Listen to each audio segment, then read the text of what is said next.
Mi nombre es Christopher Martínez y voy a exponer sobre la región de los Alpes, Costa Azul.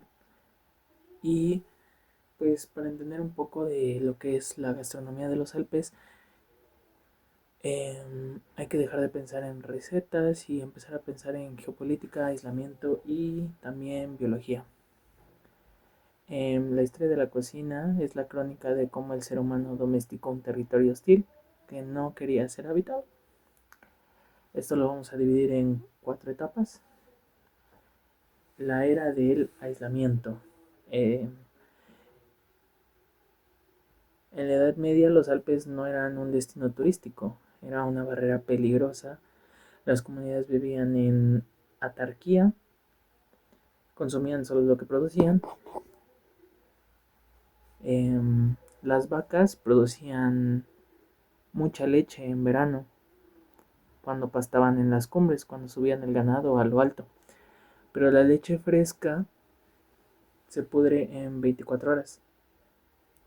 No había forma de bajarla de los valles a tiempo para poder venderla. Entonces inventaron los quesos de pasta prensada y cocida, como el Beaufort o el Comté, que es este, Comté, queso Comté. Um, Eran quesos gigantes, pero muy grandes, de hasta 40 a 50 kilos, con muy poca humedad, por lo mismo de para que no se echaran a perder. El resultado fue que el queso se convirtió en la caja fuerte de las calorías. Era una forma de almacenar el sol del verano y el pasto en una rueda sólida que podía durar años y servir como moneda de cambio. La revolución de la papa. Hasta 1700 la dieta alpina era marrón y gris, pan de centeno duro y gachas de avena. La llegada de la papa desde América cambió la historia de los Alpes más que en cualquier otra parte de Europa. Mientras el trigo moría por las heladas, la papa crecía bajo tierra, protegida del viento helado. Como la misma papa, el tubérculo crece bajo la tierra, las, los vientos helados pues se protegían de ellos y era un alimento muy duradero en los Alpes. Eh, la, la papa permitió que la población de los Alpes creciera. Casi todos los platos tradicionales que hoy llevan papa, como el gratín, dauphine, crecieron en este periodo de transición cuando los campesinos se dieron cuenta de que la papa combinaba perfectamente con la crema y el queso. La edad de oro de la sal y el comercio. Los Alpes eran punto de control de la sal que venía del Mediterráneo hacia el norte de Europa. Los montañeses controlaban los pasos de montaña a cambio de dejar pasar la sal. Ellos obtenían especies y sobre todo sal para conservar su carne. El nacimiento de la charcutería. Aquí nacen los jamones curados al aire y, y las salchichas secas. La carne no se comía fresca, se salaba y se ahumaba para que durara todo el invierno. La gastronomía alpina se convirtió en la maestra de la conservación. El siglo XX. Este es el giro más dramático de la historia. A principios de 1900 a la cocina de los Alpes se le consideraba una cocina pobre. Muchos habitantes sufrían de bocio por falta de yodo y desnutrición. Con el nacimiento del turismo invernal, la cocina de pobres, de pan duro, queso derretillo y papas, empezó a ser vista por los turistas parisinos como algo exótico y reconfortante. Los platos de subsistencia se refinaron, se añadieron vinos blancos de calidad, se mejoraron las técnicas de curado y la comida de supervivencia se bautizó como la gastronomía de terroir. La gastronomía de los Alpes es la historia de una victoria. Es el resultado de convertir la falta de recursos en una ventaja técnica, ya que como la mayoría son en montañas, en las tardes hay calor, en las noches hay corrientes heladas y por lo mismo no se podía conservar muchos alimentos en esa zona. Eh, no comen fondue porque sea divertido, sino porque la única forma de no desperdiciar el pan viejo y el queso endurecido. La historia de esta cocina es la historia de la resistencia humana. La etnografía. Eh, no se puede hablar de la comida alpina sin hablar de la caza tradicional, el chalet. En el pasado la caza era una herramienta de procesamiento de alimentos. El ahumadero. En los Alpes del norte las casas se construían alrededor de una chimenea central gigante llamada tue. No solo servía para calentar allí, se colgaban jamones y embutidos de cerdo para que el humo de madera de abeto los conservara durante años. Un ejemplo de algunos de estos era una chimenea gigante en donde se ponía a secar la crema, se ponía a ahumar y esta duraba mucho más tiempo.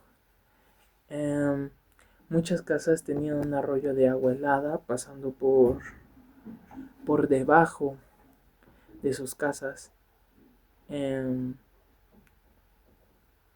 para mantener una humedad constante ideal para que la corteza del queso desarrollara sus hongos específicos. Una como estas, donde se desarrollaban la mayoría de quesos en las casas. Y al no haber refrigeración, la sal era el oro blanco. Cada familia tenía eh, un arcón de madera donde enterraban la carne en sal gorda. Esto dio origen a la charcutería de montaña, que es mucho más salada y seca que la del resto de Francia. Variedad de charcutería de los Alpes. La triada de subsistencia. Para profundizar en la dieta alpina, pues no era variada, era estratégica. Se basaban en tres pilares, lo que vienen siendo lácteos, cereales y tubérculos. Eh, Lácteos, no solo el queso, sino el uso de la mantequilla clarificada, como la mantequilla fresca, se arrancia rápido, le hervían para quitarle el agua y eso pues permitía cocinar a altas temperaturas y conservar la grasa pues por todo el invierno. Cereales de ciclo corto. Los cereales de ciclo corto son los llamados centeno y cebada. En la montaña el verano duraba solo 3 meses. El trigo normal pues no madura en ese tiempo. Por eso se cultivaba el centeno y la cebada, que era la mayoría de los panes con los que estaban hechos en, en la comida del día a día de los alpinos. El pan de centeno era tan denso que se decía que un trozo en el bolsillo te mantiene caliente durante todo el día. Tubérculos, la tercera rama. Antes de la llegada de la papa, existía otro tubérculo con el que se mantenían. Era el nabo. El nabo. El nabo de Saboya. Cuando llegó la papa en el siglo XVIII, los Alpes sobrevivieron a las hambrunas que mataron a media Europa, porque la papa crece bajo la tierra, protegida de las heladas superficiales. La viticultura heroica. El vino en los Alpes no es un lujo, es un antiséptico y una fuente de calorías. Las viñas en Saboya están en pendiente hasta 45 grados. Se llama viticultura heroica porque todo se hace a mano. Las máquinas se caerían por el barranco. Por eso, más que nada, todo es artesanal. Eh, para estos tipos de vinos existía la uva que se llama Mondeus y la uva que se llama Altés. Son uvas que han mutado para sobrevivir a los rayos UV intensos de la altura y el frío extremo. Tienen una acidez muy alta que corta la grasa del queso, creando el maridaje perfecto por necesidad biológica, no por moda. El impacto de la Grand Fermentor. La invención del fondue como reciclaje. El fondue no nació para ser un plato elegante, nació porque al final del invierno el queso quedaba tan duro que no se podía cortar y el pan estaba como una roca. Al derretir este queso con un poco de vino y remojar en pan viejo, hacían comestible lo que estaba por echarse a perder. Es la cocina de aprovechamiento en su máximo esplendor. Mientras los hombres bajaban a la ciudad a trabajar como desollinadores o vendedores ambulantes en invierno, las mujeres se quedaban a cargo de la gestión total de despensa.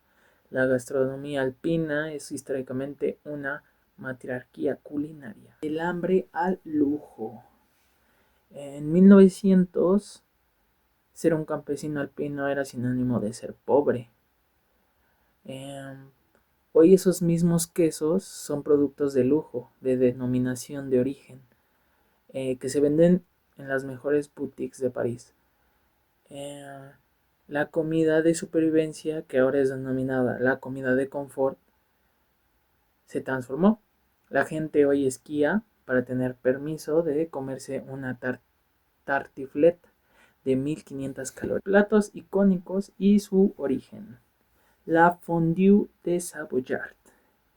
El plato de la necesidad. Como lo dije anteriormente, el fondue eh, se originó a partir de que el queso ya estaba muy duro para cortar y el pan, por su parte, también estaba duro. Entonces fue una combinación para hacer los dos comestibles. Contrario de lo que se cree, la fondue no nació en un restaurante de lujo. Las historias comenzaron a partir de la pobreza. Al final del invierno, pues descubrieron que al recalentar el queso con restos de vino blanco, emulsionando y el pan seco se ablandaba al sumergirlo. La primera receta escrita de algo parecido a la fondue aparece en un libro de cocina de 1699 de Anna Margreta Gensner. No era un plato de fiesta, era un método de reciclaje calórico. La tartiflette, el éxito del marketing moderno. Este es el dato que más sorprende. A diferencia de otros platos, la tartiflette no tiene siglos de antigüedad. Fue creada en la década de 1980 por el Sindicato Interprofesional del Reblochón, el queso. Las ventajas del queso reblochón estaban bajando y necesitaban una receta que usara mucho queso de golpe. Se inspiraron en un plato antiguo llamado pela, unas papas salteadas con queso. Añadieron tocino y crema y le pusieron un nombre que sonara antiguo.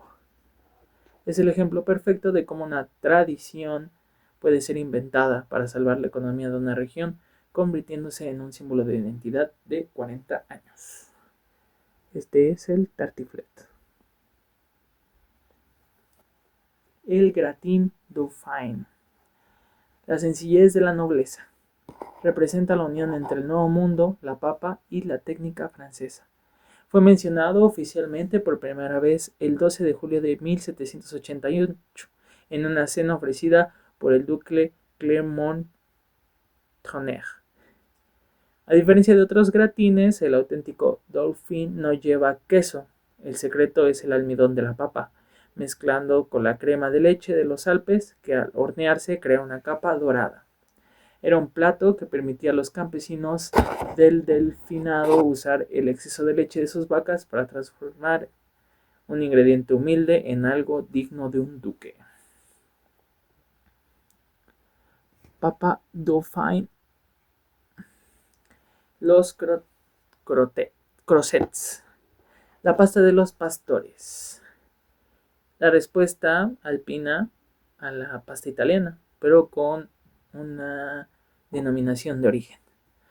Surgen en el siglo XVII en el valle de Tarentis. Los pastores necesitaban un alimento que fuera fácil de transportar en sus mochilas durante los meses de pastoreo en las cimas, pero que no se rompiera como los espaguetis largos. Se cortan en pequeños cuadros. La palabra viene de crocetos, que significa pequeño. Originalmente se hacían con trigo sarraceno, porque este crecía en tierras donde el trigo normal moría por el frío. Es una pasta de supervivencia. La Raquel, el queso asado de los pastores. Antes de que existieran las máquinas eléctricas de Raquel, existía el fuego de campamento. Las primeras menciones datan del siglo XIII. Los pastores llevaban media rueda de queso a la montaña por la noche, donde se acercaban la cara cortada del queso a las brasas de la fogata. Cuando el queso se derretía, lo raspaban con un cuchillo sobre una rebanada de pan o una papa cocida en las cenizas.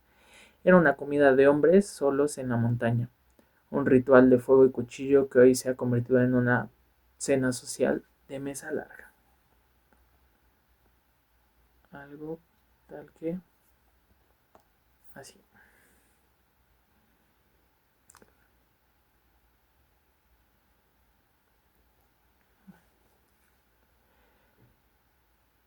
El pain bully. Por la escasez de leña, solo horneaban pan una vez al año. Hacían una masa de centeno y la cocían durante horas hasta que quedaba negra y dura como el grafito. Para comerlo meses después tenían que cortarlo con una sierra o una hacha. Hervirlo en caldo para que fuera masticable. Es el recordatorio definitivo de lo dura que es la vida en los Alpes. Era algo tal que así. Un pan quemado para que no desarrollara bacterias, que ya no tenía humedad y que con el paso del tiempo pues se quedó. La soca, una torta delgada hecha de harina de garbanzo, agua, aceite de oliva y mucha pimienta negra, cocida en horno sobre un disco de cobre. Era el almuerzo de los estibadores del puerto y los pastores. El garbanzo era barato y no requería el riesgo constante del trigo que necesitaba en las laderas secas de los Alpes del Sur. Se debe comer muy caliente y con las manos. Es el fast food histórico de la región.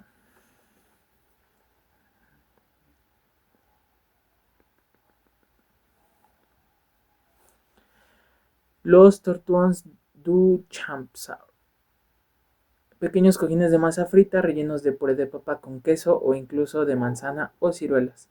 Conocidos como los cojines del Niño Jesús, eran un plato de fiesta de las zonas altas. Surgieron como una forma de hacer los ingredientes básicos papa y harina, como si fueran unos ñoquis. Se sintieron como un lujo al ser fritos en aceite. Eran como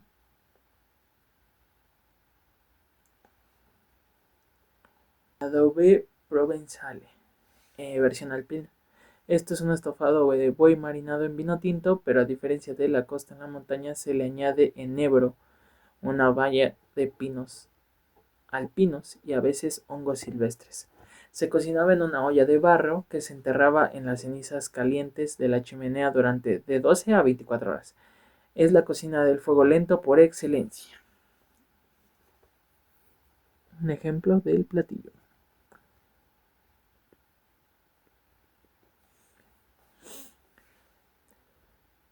La pissaldière.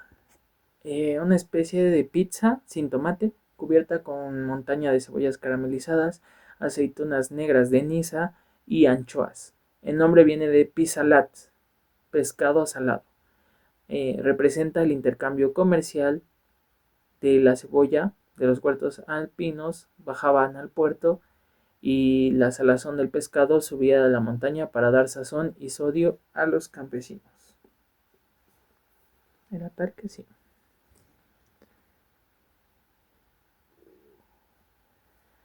Ingredientes clave. El aceite de oliva de Cailletier. En los Alpes marítimos se produce un aceite muy suave y dulce, ideal para no opacar el sabor de las hierbas de montaña. Es considerado uno de los mejores del mundo. El cordero cisterón. Estos corderos pastan en libertad comiendo tomillo y romero silvestre, lo que hace que su carne esté presazonada de forma natural. Miel de lavanda. Las abejas viajan desde los campos de lavanda de la Provenza hasta los bosques de pinos, creando una miel única que se usa para endulzar el nougat, el turrón. Hongos, cepes y trufas. Los Alpes del Sur son el hogar de la trufa negra. Es el ingrediente que conecta la tierra humilde con la alta cocina. El pastiz. Aunque es típico de Marsella, en los Alpes del Sur se consume una versión más artesanal infusionada con plantas de montaña. El licor de lavanda, un digestivo floral muy potente que se toma tras una comida muy pesada. Vino de naranja, una tradición casera donde se maceran naranjas amargas de la costa del vino rosado, azúcar y aguardiente. Se sirve como un aperitivo. Vino de Bellet.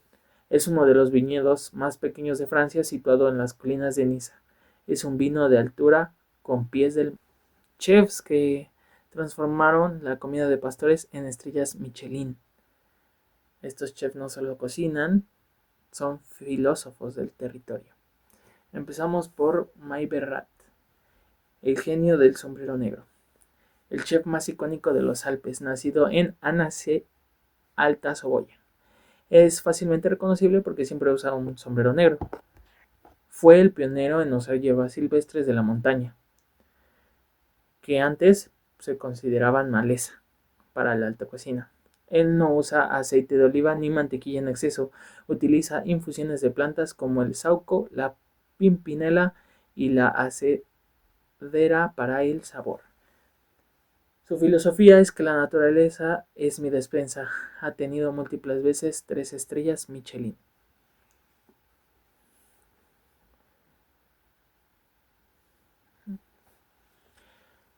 También tenemos, por otro lado, a Mauro Colagreco. Aunque es argentino, su restaurante Mirasur, en Mentón, donde los Alpes se hunden en el mar, ha sido nombrado el mejor del mundo.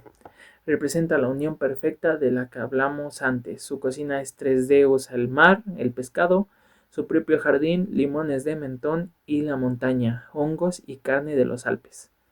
Es el primer chef extranjero en Francia en obtener 3 estrellas Michelin y ser nombrado caballero de la Legión de Honor. Yes.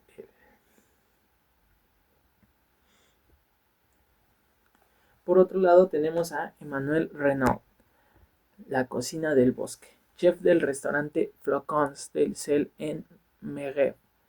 Es el máximo exponente de la cocina de los Alpes modernos. Se le conoce por su plato sopa de madera. Literalmente hace una infusión con la corteza de los abetos de la región para que el comensal sienta que está comiendo el aroma del bosque invernal.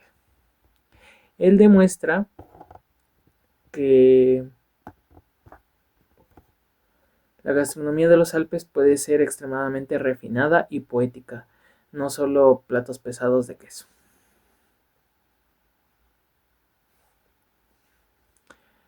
Por otro lado tenemos a René y a Maxime Milleur, padre e hijo, regentan el restaurante de La Butte, que significa la casita en el dialecto local. Son famosos por haber rescatado pescados del lago que nadie quería usar, como el Omoble Chevalier, trucha alpina y la fera. Empezaron cocinando platos tradicionales para turistas y terminaron ganando 3 estrellas Michelin al elevar las recetas de su abuela a niveles técnicos increíbles. Son ellos dos.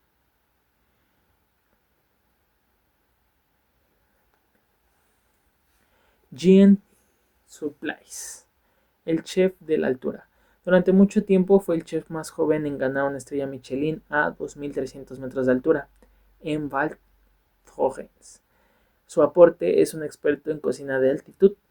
A esa altura el agua hierve a menos de 100 grados centígrados y los sabores se perciben distinto. Él tuvo que reaprender a cocinar para que la comida supiera bien en la cima de la montaña. Es él. Pues como conclusión, los Alpes no se quedaron en la cocina de los pastores. Chefs como Marc Beirand o Emmanuel Renaud han llevado el aroma del abeto y las flores de los pastizales a las mesas más exclusivas del mundo. Hoy comer en los Alpes es una experiencia que mezcla el lujo extremo con la humildad de la tierra. Algunos datos curiosos sobre los Alpes. El impuesto al queso y el origen del reblochón. Este es el dato curioso más famoso de los Alpes. En el siglo XIII, los dueños de las tierras cobraban a los pastores un impuesto basado en cuántos litros de leche daban a sus vacas. Cuando llegaba el recaudador, los pastores no ordeñaban a las vacas por completo. En cuanto los inspectores se iban, hacían un segundo ordeño. Esa leche era mucho más cremosa y grasa, y con ella hacían un queso prohibido y escondido, el reblochón. El queso que viaja en el tiempo. En los Alpes, cerca de la frontera con Italia, existe una tradición de enterrar quesos en tiempos de guerra o invasiones. Los habitantes de los pueblos alpinos escondían sus quesos bajo tierra o en cuevas secretas. Al recuperarlos meses después descubrieron que el sabor era mucho más intenso y complejo. Hoy en día algunos quesos todavía se afinan en cuevas de piedra para imitar el sabor a la supervivencia. La guerra del fondue, Suiza o Francia. Hay una pelea eterna sobre quién inventó la fondue. Aunque Suiza tiene la fama, la región de Saboya reclama su propia versión. El dato es que la diferencia real es que la fondue de Saboya usa 3 quesos locales: el Beaufort, el Abondance y el Emmental de Saboya, y jamás le ponen maicena. Si un francés te ve poniéndole maicena a la fondue, podrías considerarse un insulto nacional. El hacha de pan. Como el pan en las aldeas de los Alpes se hornaba 1 o 2 veces al año, se ponía tan duro que no se podía cortar con un cuchillo normal. Las familias tenían en la cocina un instrumento que parecía una guillotina pequeña o un hacha de mano. Las oreilles de Année. En los Alpes del Sur existe un plato llamado así. No tiene nada que ver con burros reales, es un tipo de lasaña o gratín hecho con espinacas silvestres que crecen en la montaña. Se llaman así porque los pastores decían que cuando las hojas de las espinacas crecían mucho, se doblaban y tenían forma exacta de la oreja de un burro. El vino del diablo. En las zonas de alta montaña de los Alpes marítimos, las uvas reciben mucha radiación solar durante el día y frío extremo en la noche. Esto hace que el azúcar fermente de forma agresiva. Antiguamente, los monjes creían que las burbujas que aparecían mágicamente en los barriles era obra del diablo, cuando en realidad era solo una fermentación de altura. ¿Por qué la soca se come con mucha pimienta? Si vas a Niza, a los pueblos de los Alpes del Sur, y pides soca, notarás que el vendedor le pone una cantidad exagerada de pimienta negra. Históricamente, la pimienta era un conservante y un estimulante térmico. Los trabajadores creían que la pimienta negra les ayudaba a mantener el calor corporal cuando subían de regreso a las montañas después de trabajar en el puerto. El licor de 130 plantas. El licor Chartreuse, que se hace en el corazón de los Alpes, es tan secreto que solo 2 monjes conocen la receta completa al mismo tiempo. Nunca viajan en el mismo avión o coche para que, si ocurre un accidente, la receta no muera con ellos. Es el único licor del mundo que tiene un color verde 100% natural.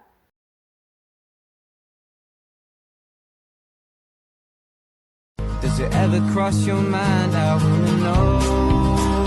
Do the mountains call your name louder than I did? Oh, I scream and I lost my voice for.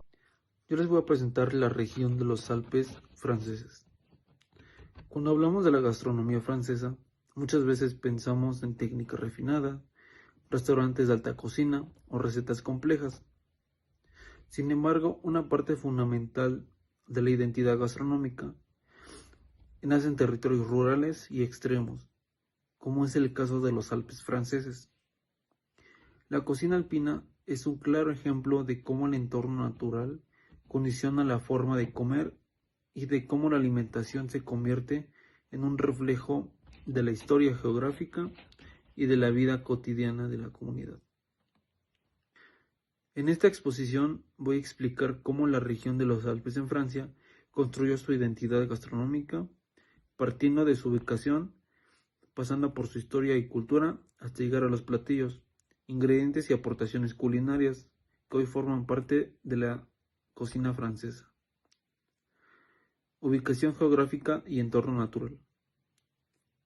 La región de los Alpes franceses se localiza en el sureste de Francia, formando parte del sistema montañoso alpino europeo, uno de los más importantes del continente.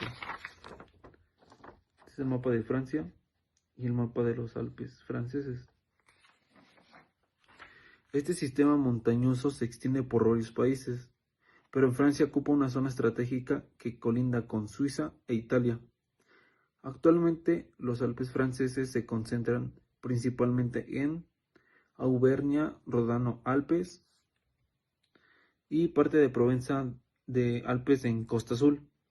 Históricamente, este territorio se dividía principalmente por 4 provincias, las cuales son Saboya, Haute-Savoie, Delfinado y Alta Provenza Alpina. Desde el punto de vista geográfico, es una región dominada por montañas elevadas, valles cerrados, ríos de deshielo y pastizales de altura. A estos pastizales de altura se les llama alpajes. El clima es duro y cuenta con inviernos muy largos, nevadas intensas, veranos cortos. Este texto natural limitó el acceso a alimentos frescos durante gran parte del año, lo que obligó a las comunidades a desarrollar estrategias alimentarias inteligentes e eficientes. La geografía alpina no solo define el paisaje, sino también lo que se puede comer y cómo se cocina. Debido al frío y al aislamiento, no se podía depender de productos importados. Era necesario producir y conservar alimentos localmente. La dieta debía ser energética para soportar el trabajo físico. Por eso la gastronomía alpina se caracteriza principalmente por sus platillos que son demasiado calientes, preparaciones calóricas, uso intensivo de lácteos, cocina pensada para compartir. Durante el Imperio Romano se establecieron rutas comerciales, se introdujeron cereales y se consolidó el consumo del queso. La región quedó fragmentada, muchas aldeas quedaron aisladas, se reforzó la economía agrícola y la ganadera. Todo esto ocurrió en la Edad Media. Durante siglos, la vida en los Alpes giró en torno a el ganado, la producción de leche y la autosuficiencia alimentaria. Desde una perspectiva antropológica, la cocina alpina refleja vida comunitaria, trabajo colectivo y tradiciones transmitidas oralmente. Uno de los elementos más importantes es la trashumancia, que consistía en mover el ganado a los pastos de montaña en verano. Este proceso dio origen a quesos grandes y prensados, quesos de larga maduración y técnicas de afinado en cuevas. Además, comer era un acto colectivo, lo que se le llamaba principalmente como la fondue, la raclette, los guisos compartidos. No se comía de manera individual, sino como grupo, reforzando la identidad social. Los ingredientes fundamentales en la cocina alpina. Los ingredientes reflejan directamente el entorno. Sus productos principales eran la leche de vaca alpina, quesos de montaña, la papa, el trigo, el centeno y trigo de sarraceno.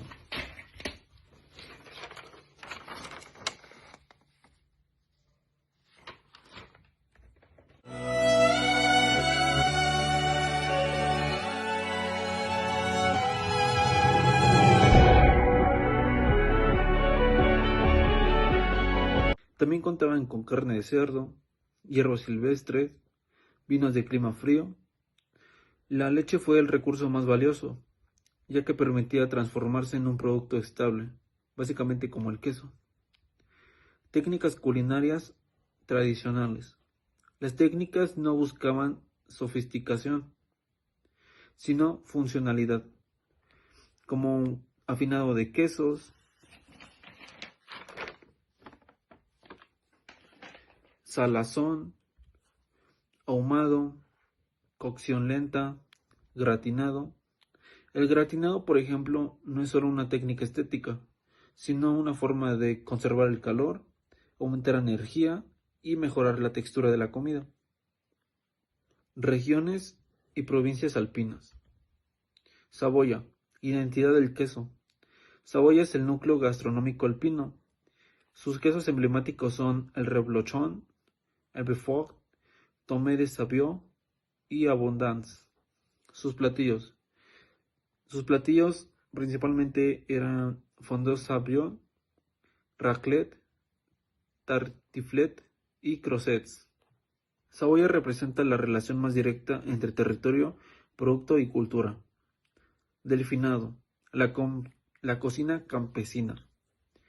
Platillo emblemático era la gratin dauphinese, ingredientes simples y técnica precisa.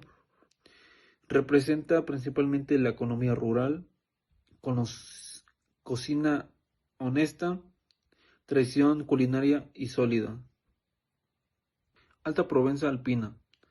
Transición cultural. Los ingredientes más aromáticos son el cordero, las hierbas y el aceite de oliva. Cocina que une montaña y Mediterráneo.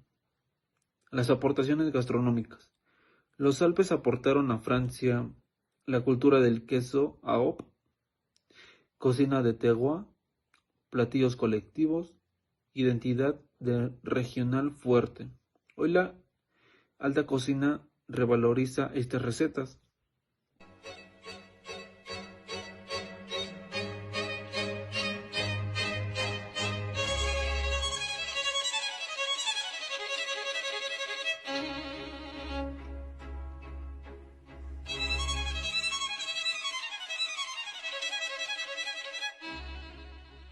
La gastronomía alpina es el resultado de una relación profunda entre el ser humano, la montaña, el clima y la historia.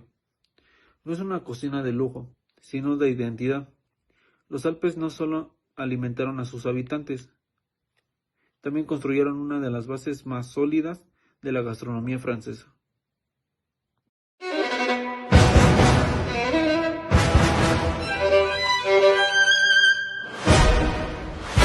Chef Documentary France.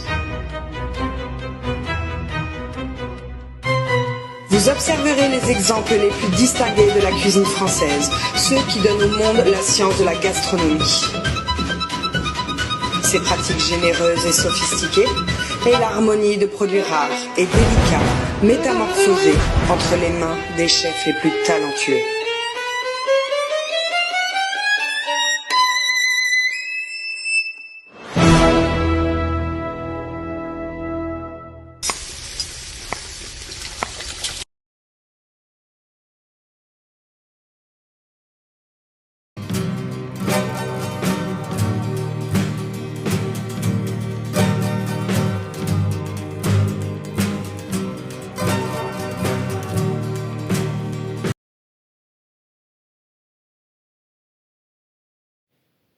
En Corse, manger est une façon d'honorer la terre, la mer y la tradición.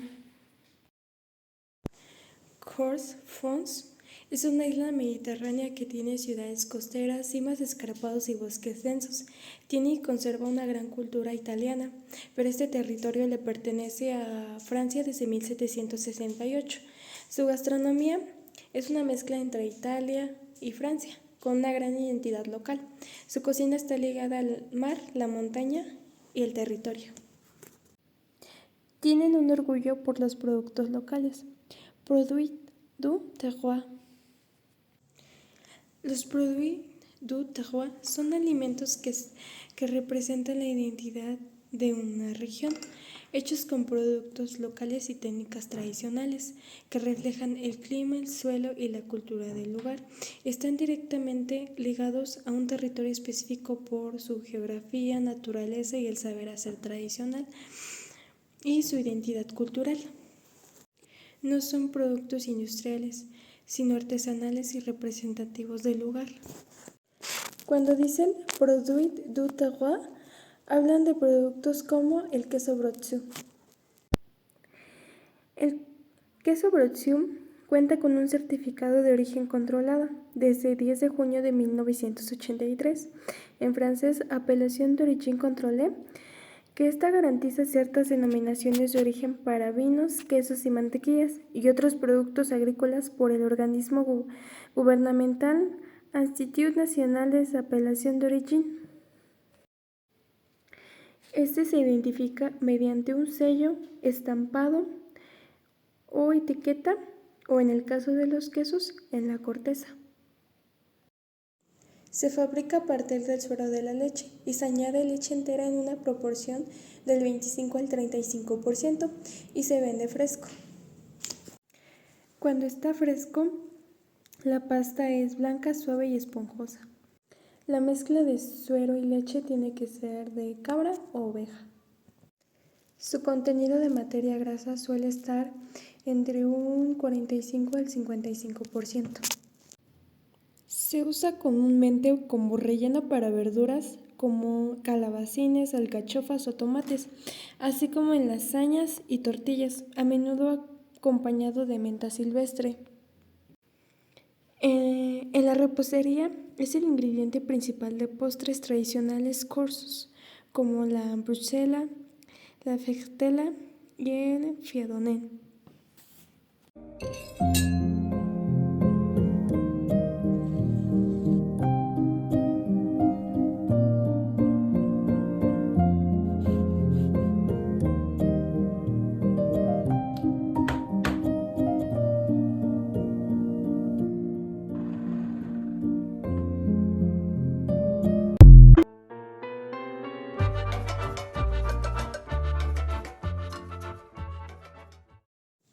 La harina de castaña corse o farina chataña corse o farina castanina corse es un producto tradicional famoso por su dulzura, finura y aroma característico.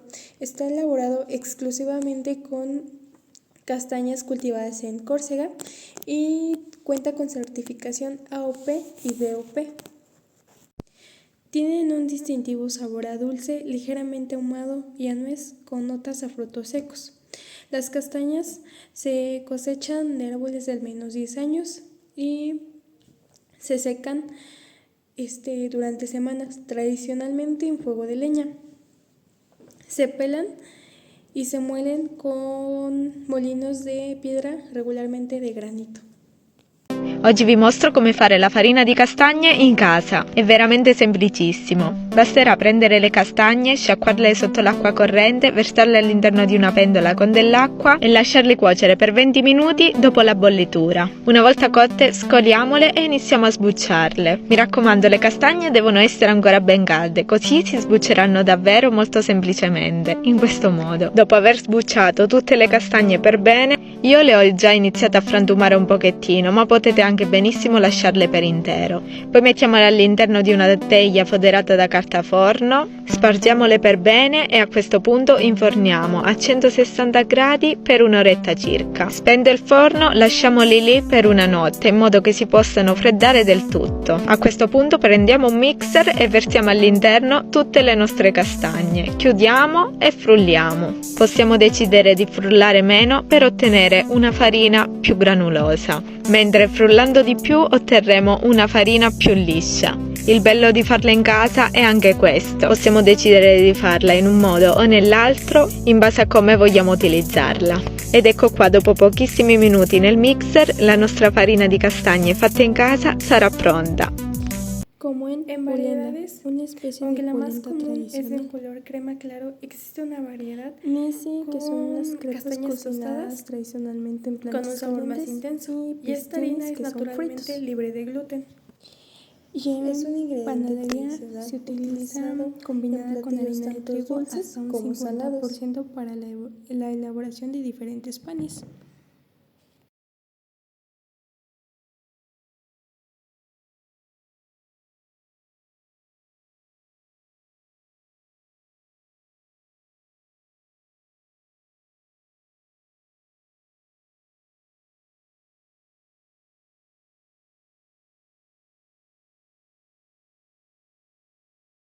Hoy les traigo a la mesa un mundo de sabores. Una receta que fusiona la riqueza de la harina de castañas con la delicadeza del manjar y el crujir de las nueces caramelizadas. La harina de castañas, una joya en el mundo de los ingredientes, sin duda se roba el espectáculo, con su textura distintiva y el sabor que llena el corazón invernal. En cada crepe la magia ocurre. La mezcla de harina de castañas, huevos y el suave toque de vainilla se unen maravillosamente.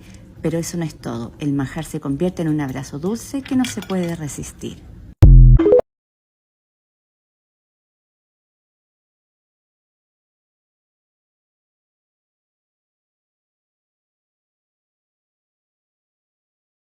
La charcutería Kors es una joya gastronómica reconocida por su sabor superior. Está elaborado principalmente en invierno a partir de Porco Nostrel, que es una raza de cerdo autóctona que está criado al aire libre. Estos productos protegidos por denominación de origen incluyen especialidades artesanales como el prosciutto, que es jamón, lonzu, lomo de cerdo, copa, cabecela de lomo y figatello, que es salchicha de hígado. Los cerdos se alimentan de manera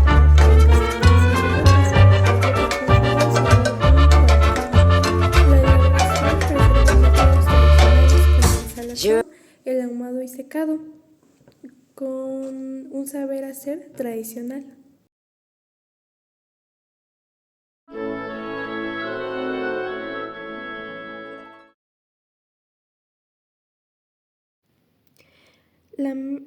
La miel se produce exclusivamente en Córcega a partir del néctar de la oveja endémica Apis mellifera, conocida como la abeja negra europea, caracterizada por su coloración oscura, negruzca o castaña oscura, gran vellosidad y adaptabilidad a climas fríos. Es una abeja robusta con alta tendencia a la enjambración con otras subespecies, lo que la hace altamente eficiente en el forrajeo de néctar en sus regiones de origen, aunque ha sido desplazada por híbridos más productivos.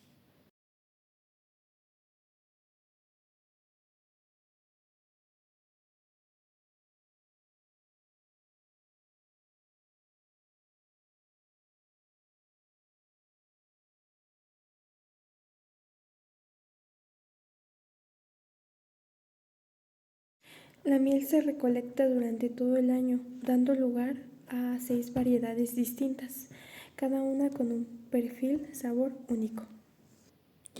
Miel de primavera, que es una miel clara y suave, notas florales y afrutadas.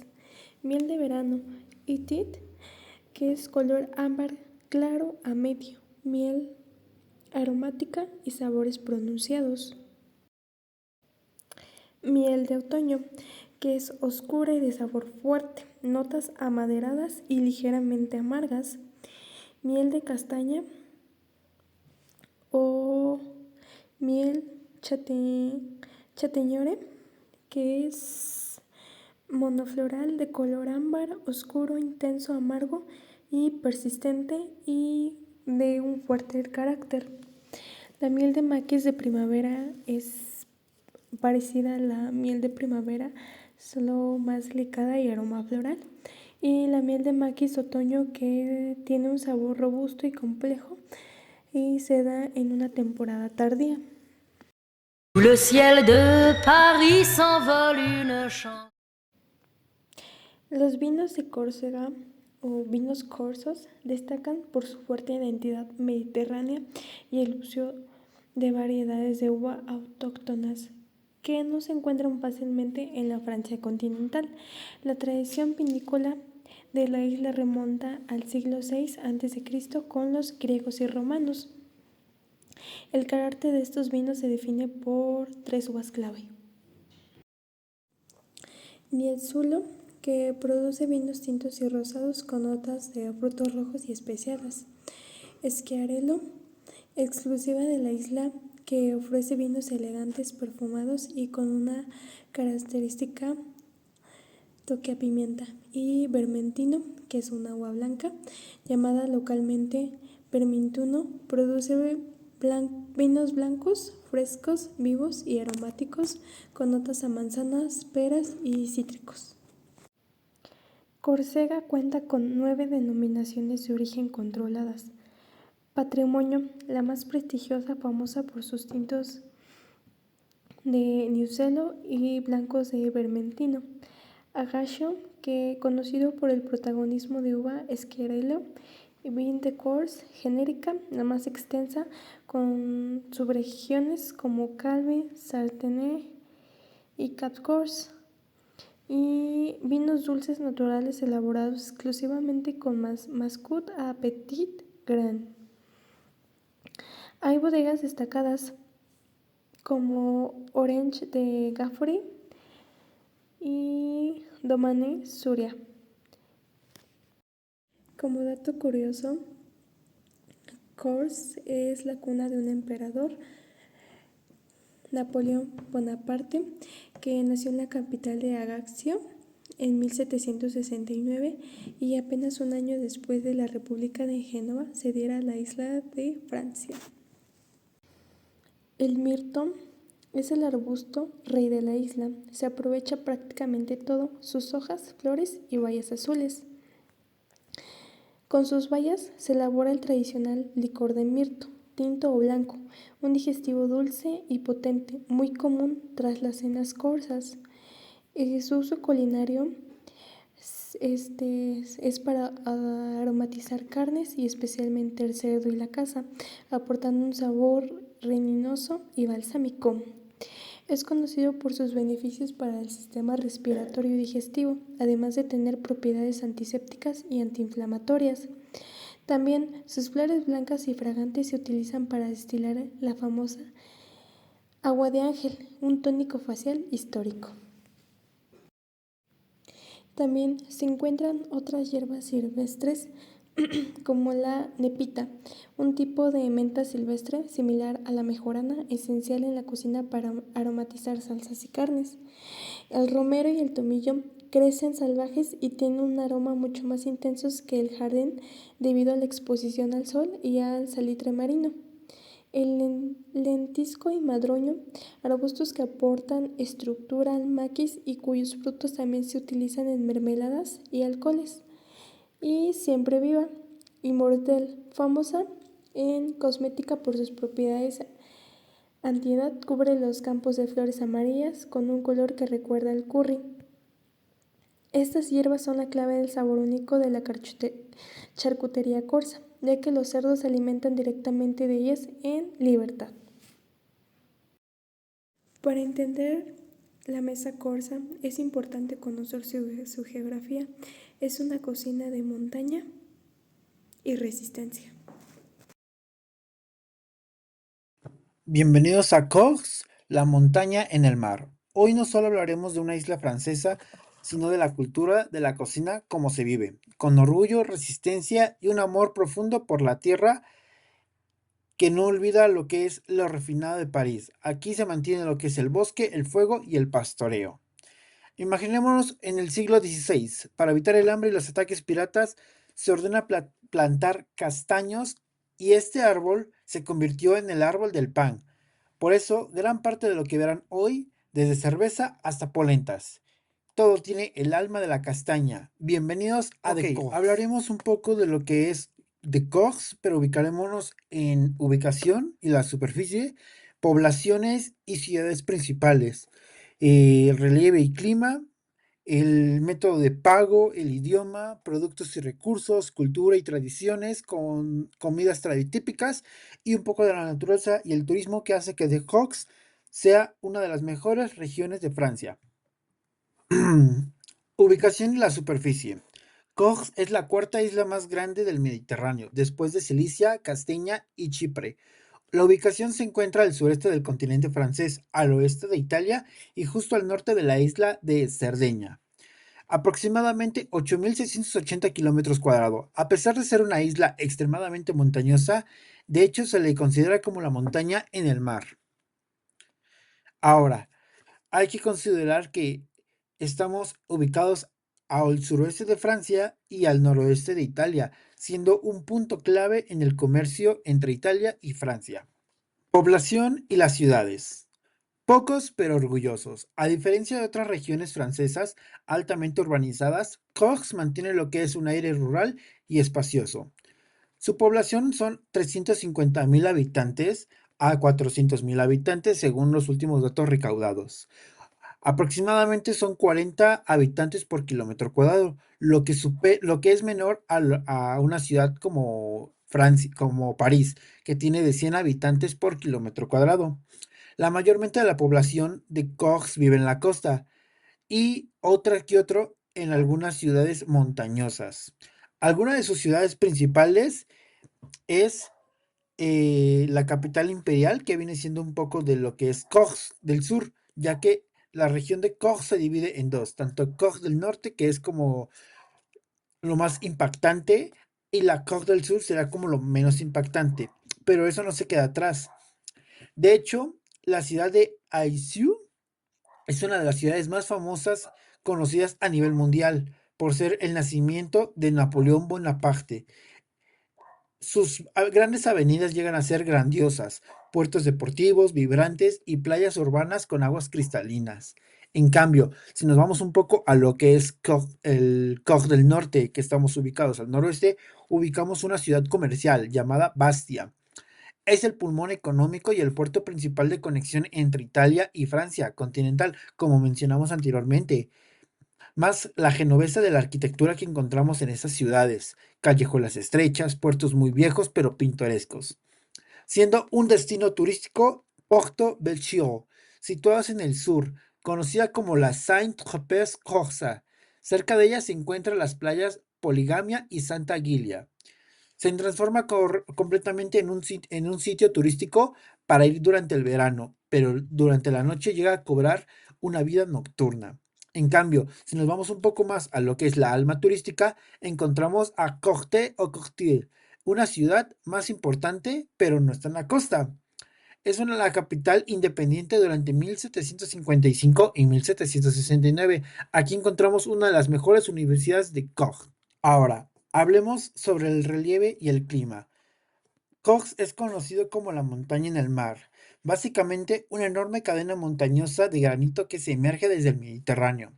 Esta cadena llega a cruzar la isla del noroeste al sureste. Un punto más alto es el monte Sitio, aproximadamente 2.706 metros al nivel del mar.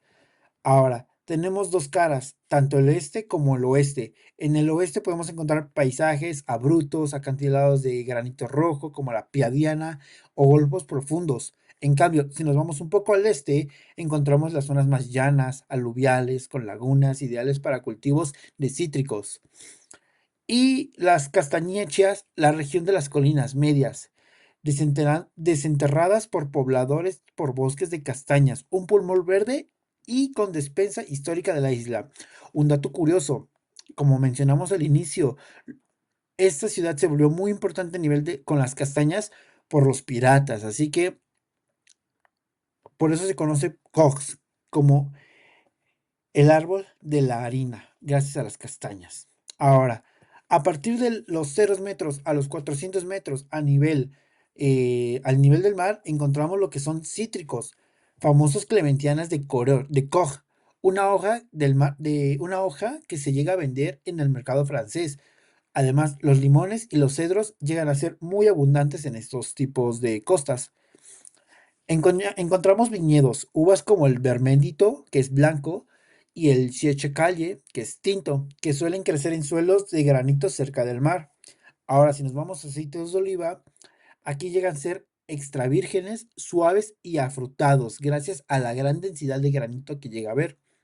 Ahora, si nos vamos un poco al mar, encontramos pescados, langostas, centuri y ostras que se destacan durante el este, en las regiones de Diana y Urbino. Ahora, en la zona media montañosa o los maquis, aproximadamente a 400 a 1000 metros sobre el nivel del mar, llegamos a encontrar los maquis. No es un ingrediente, pero es una especia en la isla, ya que combina lo que es la maleza salvaje, que es el mitro, los modraños, tomillo, nepita, que esto llega a ayudar mucho a las abejas a crear la miel de Koch, llega a ser un producto muy endémico de esta región. Encontramos el castaño, ingredientes, se le considera como el ingrediente rey, de aquí sale la harina de castaña, con la que se hace casi todo. Un dato curioso, Koch llega a exportar la primera cerveza a base de castaña. Luego, aquí encontramos dos tipos de animales, tanto cerdos como cabras. Los cerdos nutriales viven aquí libres, comen bellotas y castañas, lo que hace que su sabor sea único como el copa y alonso. Ahora, a la zona alta montañosa, a más de 1000 metros sobre el nivel del mar, encontramos a llegar animales de estado salvaje que se usan de caza, como el jabalí, que es el rey de las alturas en estos lados. Su carne llega a ser muy magra y potente, gracias a la alta costura que consumen hierbas y los hacen más resistentes para infusiones y licores potentes, o llegamos a encontrar otras hierbas para infusiones y licores potentes. A pesar de que De Cox pertenece a lo que es Francia, hay que considerar que se utiliza lo que es la moneda en el euro, pero a la hora de importar y exportar productos tenemos que considerar un factor muy importante, lo que es el arancel. Esto llega a cobrar de un 10 a un 15% más caro para transportarlo a Francia o a Italia. Esto se debe a que la insularidad llega a ser un poco desfavorable.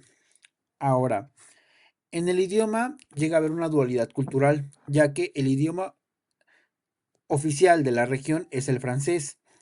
Eso se llega a dar en educación, negocios, pero en la isla se habla principalmente francés. Pero llega a haber lo que es el Le Corse, lengua licorsa, es un alma de la isla, no es un simple dialecto del francés. De hecho, lingüísticamente está mucho más cerca del italiano, especialmente del toscano antiguo.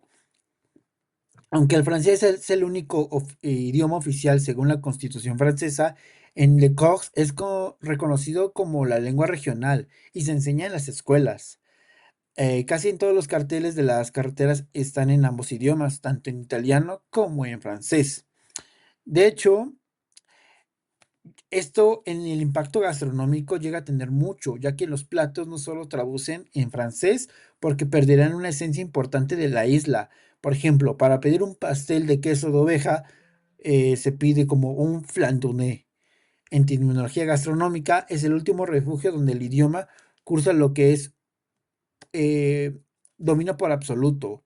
Si escuchas a los locales, de hecho, hablar, notarás que tienen como un acento muy marcado, más rítmico que en lo que es la región de París, casi como estuviesen cantando las cosas. Esto ya se debe a las raíces mediterráneas e italianas que sigue en esta región. Ahora, para hablar un poco sobre la producción y los recursos de Cox, hay que entender que aquí no existe la producción industrial masiva.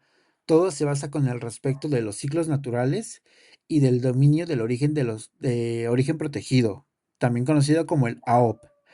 Ahora, durante el sector porcino, el recurso más sagrado es el cerdo de Cox neutral, que es una raza autóctona que vive con libertad en el bosque, come bellotas, castañas que caen de los árboles, y aquí la producción gastronómica que sale de este cerdo llega a ser el jamón curado, que llega a tener un mínimo de 12 meses a 15 meses de maduración. Algunos cortes nobles llegan a ser curados con sal y pimienta, y algunas salchichas de hígado que se consumen durante el invierno llega a ser puntos claves de esta región. Un dato curioso es que la producción está limitada por la cantidad de castañas disponibles. Si no hay castañas durante cierto tiempo del año, no se llegan a producir algunos embutidos durante el año. Ahora, hablando de las castañeras culturales, el árbol del pan de Cox tiene un bosque de castañas más grande de toda Europa. Es considerado llamada la región de Castagniccia. La castaña es recogida a mano y secada en hornos de leña tradicionales. Hace que esto sea muy especial, ya que llegan a conservar todavía un secado de horno a leña, dándole un profundo aroma de ahumado. Ahora, hablando un poco de la harina de castaña, llega a ser una harina muy fina, dulce y ahumada, gracias al horno de leña. Por parte de la polenta no es más que maíz, es castaña y es el acompañamiento básico de casi todos los platos fuertes de esta región. De hecho, un dato curioso es que la cerveza Pietra es la primera cerveza en el mundo elaborado a base de harina de castañas. Ahora, durante el sector lácteo llegamos a tener que casi no encontramos muchas vacas. Nuestro principal sector de pastoreo llega a ser ovejas y cabras. Llega a ser una leche muy cruda de oveja porque se llega a consumir hierbas muy finas aromáticas. De hecho, existe algo llamado el queso nacional. Se elabora a base de suero de leche, se consume fresco, literalmente pocas horas después de haberse preparado, o un curado llamado pasú. Cada valla tiene algo esencial. Son conocidos estos quesos por ser fuertes en olor, penetrantes y un sabor intenso. Si hablamos un poco de la vinicultura y el olivocultura, llamado el oro líquido, el suelo de granito y de piedra volcánica de la isla produce vinos que no se parecen a nada en lo que es el continente o las regiones de Francia. Las uvas autocronótagas, como el Niveluchu, que llega a ser vino tinto, y el Vermetu, que llega a ser vino blanco, llegan a tener un aroma y profundidad dentro del vino. Ahora, a diferencia de otros aceites de oliva, tanto como españoles o italianos, las aceitunas de Decor se recogen cuando están muy maduras, lo que le da al aceite una suavidad con aromas a flores y nueces, y le quita ese sabor amargo que llega a tener algunos aceites de oliva. Ahora hablemos un poco sobre las culturas y las tradiciones de Decor. De Koch llega a tener lo que es un tejido resistente hecho de orgullo, espiritualidad y una conexión casi mística con la tierra. Esto no se llega a ver en cualquier región de la Francia, sino como de Koch llega a ser un pueblo de raíces mediterráneas profundas. Aquí encontraremos lo que es la bandera de Testa Mora. La bandera de Testa Mora de Koch es uno de los símbolos de identidad más potentes de Europa. Llega a ser una cabeza de moro de perfil con una cinta blanca en la frente. Antiguamente, la cinta cubría los ojos, símbolo de la esclavitud, pero se dice que en el siglo XVIII el líder nacionalista Pascual Borge subió la cinta en la frente para simbolizar la libertad y el despertar del pueblo de Decox. Actualmente se considera un emblema de independencia y el orgullo que hace que se vea en todos lados, como barcos, casas, etiquetas de comida, estadios de fútbol. De hecho, si llegamos a encontrar algún producto de Cox y llegamos a encontrar lo que es la cabeza de un moro con la cinta en la parte de enfrente, sabemos que es un producto auténticamente de The Cox. Ahora, como es una región mediterránea, llega a haber un poco de espiritualidad y superstición. Esto llega a hacer de que los insumos se llegan a respetar, respetando el ciclo de la vida. La muerte llega a ser lo que es abono. Aquí literalmente lo que es el ciclo de la vida hace que los productos lleguen a tener un mejor sabor, ya que se conservan las tradiciones de que todo tiene un ciclo. Ahora, si hablemos un poco de honor, antiguamente en Decor se conocía lo que era la famosa vendetta, venganza por sangre. Así que si la familia llegaba a ser manchada por sangre de otra persona, aquí se consideraba la famosa frase sangre por sangre. Pero hoy en día se dejó de tener esa mentalidad, ya que llega a ser un poco de lealtad extrema al clan. Pasamos ahora a ser de que en The Cox se considera de que si alguien te dice algo de palabra, se cumple por la lealtad que llegan a tener. Ahora, de las comidas típicas lo tomaremos muy, muy poco, ya que en la siguiente presentación verán lo que es un video sobre las comidas más típicas por mi compañera Ana Belén. Pero algo que podemos decir muy rápido es que tenemos los embutidos de Prisutu, de Copa, de Lunsu, de Fillaretu, quesos de Bontu, que es el protagonista absoluto. La harina de castaña llega a ser lo que es la base tanto de polenta o de la repostería. Y recordemos que la cerveza Pietra es hecha a base de castañas y llega a ser lo que es la primera cerveza de castaña en el mundo. Hablaremos un poco sobre la naturaleza y el turismo. Esto está muy ligado y están a la mano, ya que el relieve y la región de Koch llega a ser lo que es un punto clave para el senderismo de la naturaleza y el turismo, ya que la isla es la Bella y en francés es Le Feu de Vertu. Es una oferta turística que no tiene nada que ver con enviarnos al Caribe de los Alpes, nada. Aquí se vive lo que es naturaleza y se respeta lo que es el uno con la tierra. Uno de los grandes, yo diría de los más famosos senderismos se recorre aquí. Se le conoce como el famoso senderismo de Europa, uno de los más difíciles del mundo. El reto es cruzar la isla diagonalmente de norte a sur, a través de las crestas montañosas. Son aproximadamente 180 kilómetros que suele completarse en 15 días. Los senderistas duermen en refugios de montaña, experimentan el aislamiento total, rodeado de lagos, glaciares y picos de granito. Esto llega a atraer a miles de deportistas de élite y amantes de la naturaleza extrema. Por otra parte, tenemos lo que son reservas naturales y paisajes de la UNESCO o considerados Patrimonio de la Humanidad. The Cox protege su territorio con uñas y dientes.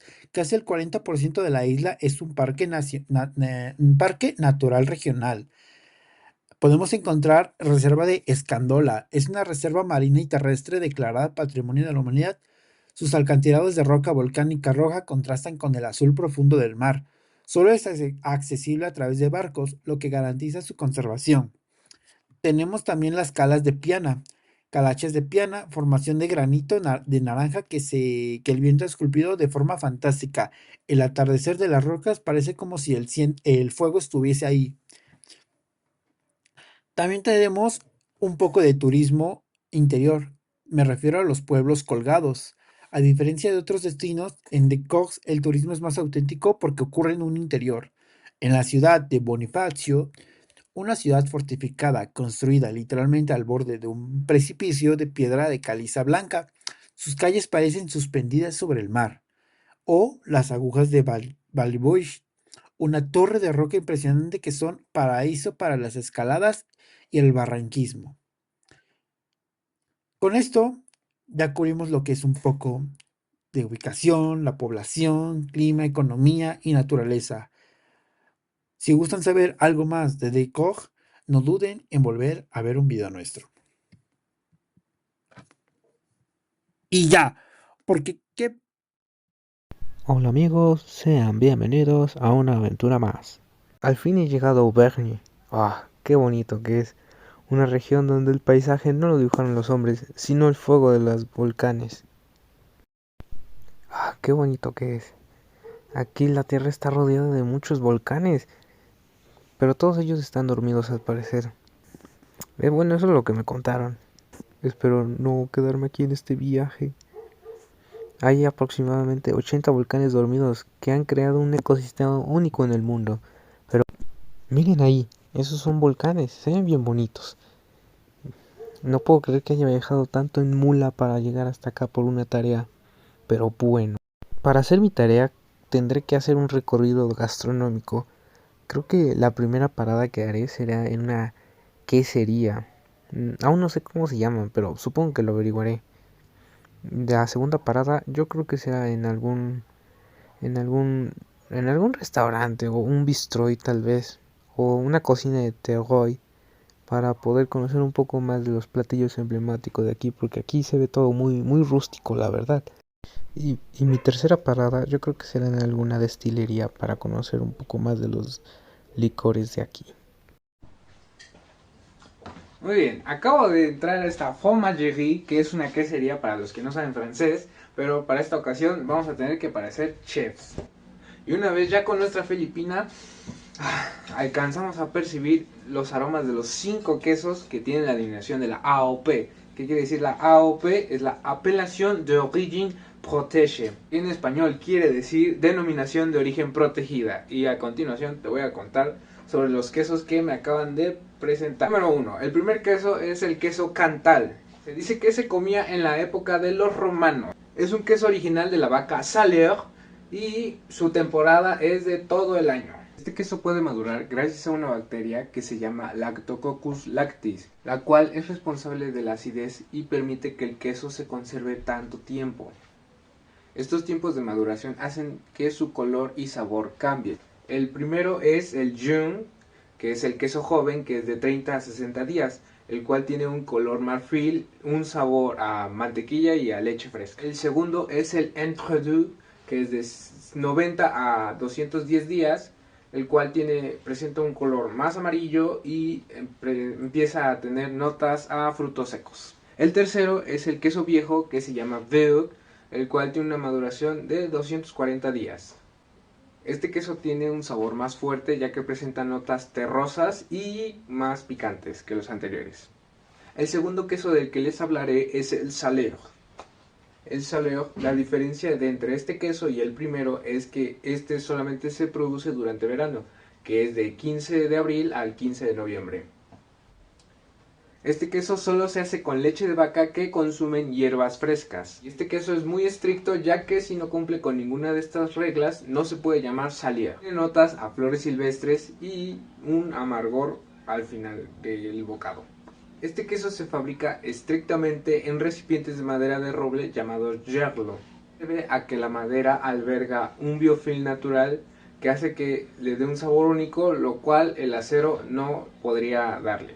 El tercer queso del que les voy a hablar es el Saint-Nectaire, el cual era el favorito del rey Luis XIV. Este queso se madura sobre paja de centeno. Pero, ¿por qué en paja de centeno?, te preguntarás. Bueno, pues esto se debe a que la paja de centeno permite que el queso respire por la parte de abajo. Y es aquí donde entra el hongo Geotrichum candidum. Este hongo es el que crea la capa inicial blanca aterciopelada del queso, que con el paso del tiempo se vuelve gris. Y este queso al cortarlo debe ser elástico, como suave, como una almohada. Y huele a tierra mojada y setas, a sotobosque vaya. Este queso fue introducido en la corte de Luis XIV por el mariscal de Francia, Henri de la Forte-Sanitaire. Y el rey quedó tan fascinado con este queso porque para él era más refinado que el Cantal. El cuarto queso del que les voy a hablar es del Bleu d'Auvergne, que va a aparecer aquí.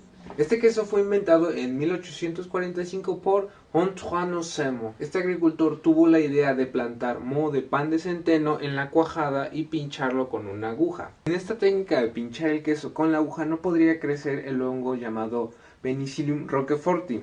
Y esto es importante, ya que sin el oxígeno que inyectan las agujas no podría crecer la bacteria. Este queso es muy fuerte, ya que tiene un toque metálico y picante, el cual sirve para limpiar el paladar. Es perfecto con las ensaladas porque contrasta muy bien su sabor con el respecto al dulzor de las frutas o el vinagre. El último queso del que les voy a hablar es el Fourmi d'Amber, que es el queso azul más suave de Francia. Y este queso, a diferencia con el queso anterior, el Bleu d'Auvergne, tiene la peculiaridad que es más dulce y suave que el anterior. Se le llama también como el queso azul para los niños y mujeres por su suavidad. Muy bien, una vez habiendo terminado de hablar de estos quesos, nos trasladaremos a las cocinas para conocer los platillos emblemáticos de esta región. ¡Vamos! Muy bien, una vez entrado a la cocina de Auvergne, he traído un invitado muy especial, el cual me ayudará a contarles sobre los platillos representativos de esta región de Francia. Así que por favor, denle un aplauso al chefcito. Muchas gracias por esa presentación, Ana. Muy bien, clase. Hoy les enseñaré acerca de algunos de los platillos emblemáticos de Auvergne. El platillo del que les hablaré es el aligot. Muy bien. ¿Qué es el aligot? Es un puré de papas mezclado con thon French, ajo y mantequilla. Este platillo se debe de trabajar con una espátula de madera, haciendo movimientos circulares para desarrollar elasticidad de las proteínas del queso. Originalmente, los monjes que gestionaban los hospitales de montaña servían una sopa de pan y queso, el cual se le servían a los peregrinos que viajaban hacia Santiago de Compostela. Tras una mala cosecha de trigo, el pan se sustituyó por la papa, tras la llegada de América. Y así nació el aligot moderno que conocemos hoy en día. La clave para hacer un buen aligot es la thon French, el cual no es un queso maduro, es la cuajada de la prensa antes de salarla. Eso es lo que le da la elasticidad, ya que si usas un queso maduro, como el Cantal, el aligot se corta y no estará muy bueno, que digamos la verdad. Y este platillo es un buen acompañamiento con las salchichas originales de esta región. Muy bien, a continuación les enseñaré a hacer un buen aligot. ¿Qué? ¿Qué? ¿Cómo que no hay presupuesto para insumos? ¿Qué? ¿Que te gastaste todo en traerme? ¿Cómo te va a hacer eso posible? Bueno, una vez que Remy se ha enojado conmigo porque ya no tengo dinero para los insumos y no puedo hacer sus recetas, ha decidido que yo continúe contándoles sobre los platillos y se ha quedado aquí supervisando que lo haga bien. El segundo platillo del que les hablaremos en este video es de la truffade, el cual, a diferencia del aligot, este es más rústico y crujiente. La truffade, se preguntarán, pues son papas cortadas en rondeles o rodajas, las cuales van salteadas en manteca de cerdo, para posteriormente mezclarse con láminas de queso Cantal joven. Bueno, pues este platillo viene originalmente de la palabra occitana trufa, el cual tiene otro significado en Auvergne, que significa papa, lo cual no tiene nada que ver con la trufa negra que la mayoría conoce. Y este es el plato típico de los Burgondiers, el cual son los hombres que vivían en las cabañas de piedra en los veranos. Y me acaba de decir el chefcito que el ingrediente representativo de este platillo es el Cantal joven, ya que lo que buscan es que se cree una costra llamada gratin. El siguiente platillo del que les contaré es le potier auvergnat, el cual es un estofado a la auvergnat. Los ingredientes representativos de este platillo son la col, papa, zanahoria y cerdo en salazón, los cuales son los embutidos como lo serían la salchicha y el tocino.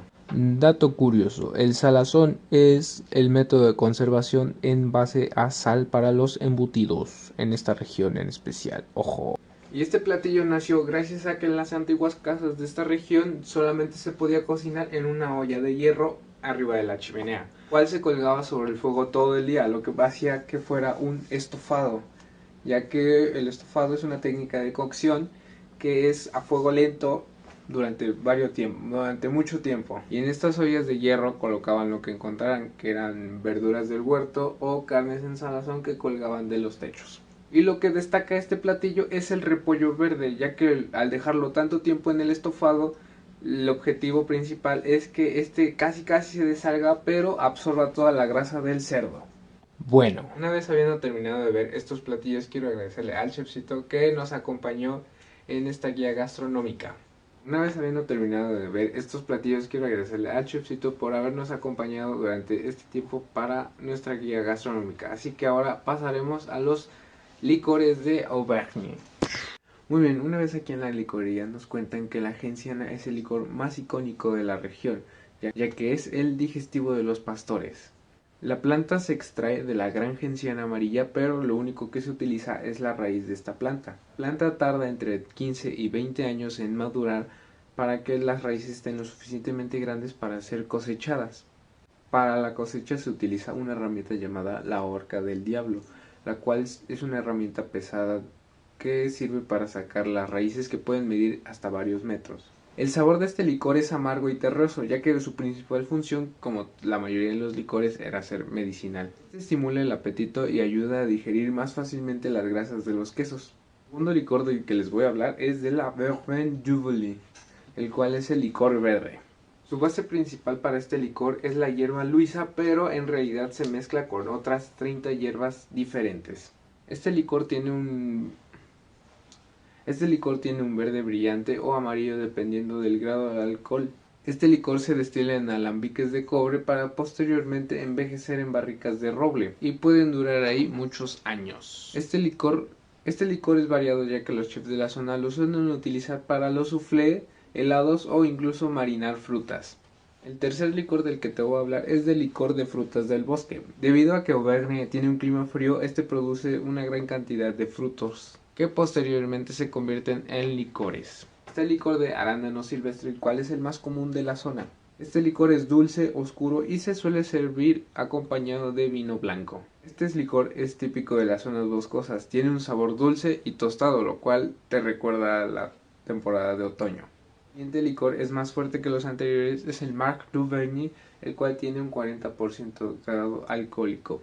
Este licor es un aguardiente que se hace a base del jolín de la uva, el cual es lo que queda al final después de que hacen los vinos. Este licor es transparente, es fuerte y se suele servir a final de una comida cuando es muy larga.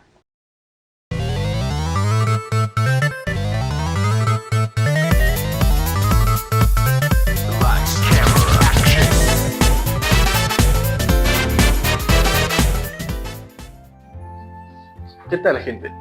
El día de hoy les voy a hablar de un corazón verde de Francia. No nos vamos a enfocar a otros temas muy sofisticados, pero este lugar es sinónimo de calidad de producto, rusticidad y tradición. La Gran Limousin. Para entender su cocina debemos adentrarnos a su geografía, entender cómo es su clima, ya que este está ubicado en el Massif Central.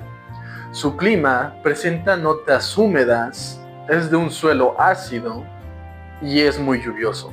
Esto permite tener suelos verdes y es perfecto para la ganadería. A esta región se le conoce como Château d'Eau, o también conocido como Torre de Agua si lo traducimos al español, ya que este tiene muchos ríos y lagos y estanques. Y te preguntarás, ¿esto en qué afecta para el tema de la cocina, el que sea totalmente verde? Es perfecto para la ganadería, como vacas. Aquí no se cultiva mucho el trigo, aquí lo que reina es el castaño, la manzana y sobre todo, vacas.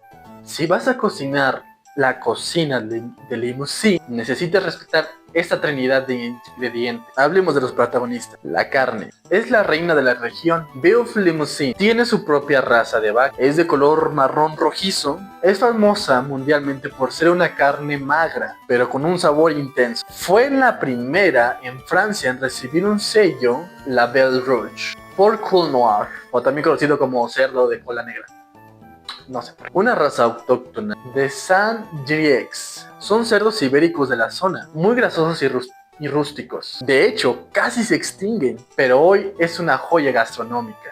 Cordero, específicamente Agneau de Limousin. Las frutas y el bosque. Una de ellas es muy reconocido, lo que es la manzana, Pomme de Limousin. Es la única manzana de Francia que cuenta con denominación de origen protegida. Es de la variedad Golden y gracias a la altitud, esto le permite ser una manzana crujiente, dulce, con unas notas de acidez muy equilibradas.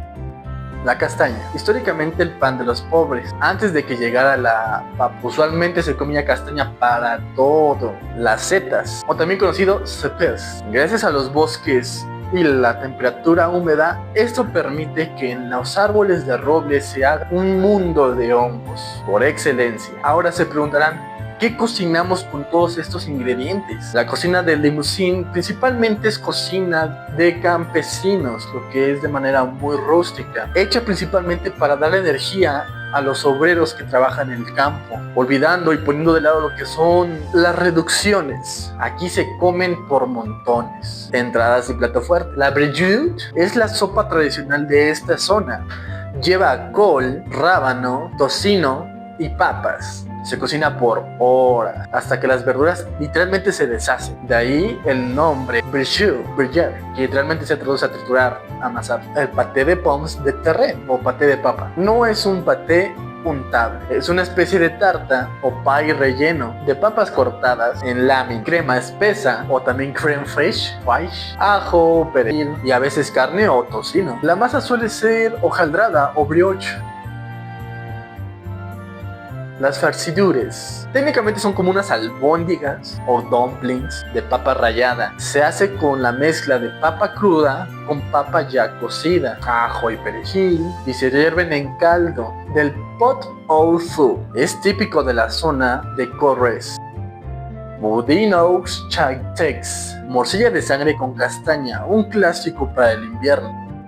Ahora veremos la sección de postres, porque seguramente te preguntarás, ¿qué onda con los postres? Pues tenemos lo que es el clafoutis, que es el rey, pero ojo al dato técnico. El verdadero clafoutis de Limousin se hace con cerezas negras con hueso. Si le quitas el hueso, el jugo se escapa. Esto hace que la masa se manche y pierda el sabor a almendra, que suelta el hueso al cocinarse. Ahora la floc'nac. Mucha gente se puede llegar a confundir debido a que si usas manzanas, peras o ciruelas en lugar de cerezas, ya no se llama clafoutis, se llama floc'nac. Ahora veremos la sección culinaria de los chefs. Principalmente esta zona no es tanto de chefs reconocidos en cuanto a nombres propios de chefs. El Limousin no es tanto de chefs de estrellas Michelin mediáticos como Pauwels, sino de homers, que son madres cocineras, y principalmente creen Anne Alassane es la referencia moderna, ganadora de MasterChef Francia. Tiene su restaurante cerca de las subastas de ganado. Ella presenta lo que es la granja hacia tu mesa, lo que es el platillo, principalmente manteniendo ese estilo de la cocina, o también conocido como farm to top o table. También podemos hablar de lo que es la Fleur des Petits Venteurs. No es una persona, es un evento histórico de Limousin, donde el viernes de cada octubre, para ser específico, el tercer viernes de cada octubre, la calle de Carnicero se llena completamente de gente comiendo menudencias, gallos y productos de casquería. Es el orgullo de los carniceros locales. Ahora llegamos a la sección de utensilios y curiosidad. Ahora, para ir cerrando, hablemos un poco de lo que lo hace único este lugar. Más allá de una comida en sí, por ejemplo, el roble de Limousin es vital. Los bosques de Limousin producen esta madera de roble, de grano ancho y tánico. Pero ¿por qué importa? Porque es obligatorio para envejecer lo que es el coñac y muchos vinos de la clase mundial. Sin el bosque de Limousin, esto no podría ser posible y el sabor del coñac no sería hacer chabrol. Es un vocabulario y es una vieja costumbre campesina. Cuando estás terminando tu sopa, la verjut por ejemplo, y queda un poco de caldo al fondo del plato, viertes un chorrito de vino tinto, lo mezclas y te la bebes directamente del plato. A eso se le llama fley chabrol. Utensilios. El toupi es una olla de hierro o de barro con 3 patas para cocinar directamente de las brasas de la misma chimenea que ellos sí tienen, nosotros no, donde se hacían las cocciones lentas durante el invierno. Principalmente, también un poquito de vocabulario podría ser geletus, lo cual son crepas de trigo sarraceno, muy locales, son muy similares a las galets bretonas, pero más rústicas. Potois, el dialecto occitano, que aún influye en los platos, que aún influye en los nombres de los platos, como brejut. Y ya casi para terminar, y si algún día se llegan a aventurar y viajar a Francia, principalmente a Limousin, se recomienda seguir la ruta de la manzana, o también conocido como Route de la Pomme del Limousin, que recorre los huertos y cooperativas, o simplemente perderse en los mercados de Limoges, un lugar muy bonito la verdad. Y para concluir, Limousin es una gastronomía muy rústica, la gastronomía de resistencia, lo cual es mantequilla, es crema, es carne de calidad y frutas de huerto. Una cocina honesta que como estudiantes de gastronomía nos enseña que si el producto es excelente, la técnica solo debe acompañarlo, no solo disfrazarlo. Les agradezco su tiempo por ver este video e informarse de lo hermoso que es Limousin en Francia. Es todo de mi parte y lo veo así.